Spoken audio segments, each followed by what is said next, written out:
নমস্কার, সোহাগের মা রান্নাঘরে আপনাদের সকলকে স্বাগত। আমাদের পাশের পাড়ার পুজো, তবে খুব সুন্দরভাবে সাজিয়েছে। মাকে একটিবার প্রণাম করে নিই আর বলবো আমার পরিবারের সকল সদস্য যেন খুব সুন্দরভাবে পুজো কাটাক আর সুস্থ স্বাভাবিক থাকুক। প্যান্ডেলটি দেখেছেন? অপূর্ব সুন্দর সাজিয়েছে। আর ওই যে ওপরে মহাদেব বসে আছে, চারিদিকটি একটিবার ঘুরিয়ে দেখালাম। ওপর থেকে নিচ এত সুন্দর করে সাজিয়েছে। আর এই যে এইখানে দেখেছেন পর্দার ওপরে আবার একটু করে লাইটের কাজও আছে। অপূর্ব সুন্দর লাগছে আর চারিদিকটি যেন আনন্দে ভরে উঠেছে।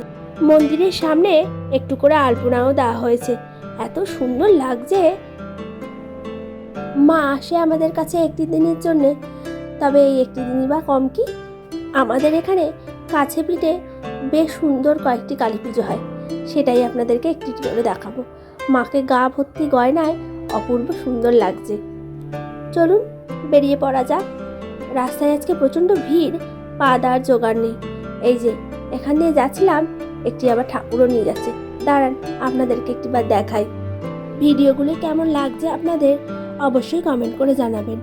আর ভালো লাগলে একটি করে লাইক করবেন আর চ্যানেলটিকে সাবস্ক্রাইব করবেন। আজ এই পর্যন্তই, আবার দেখা হবে নতুন একটি ভিডিওতে।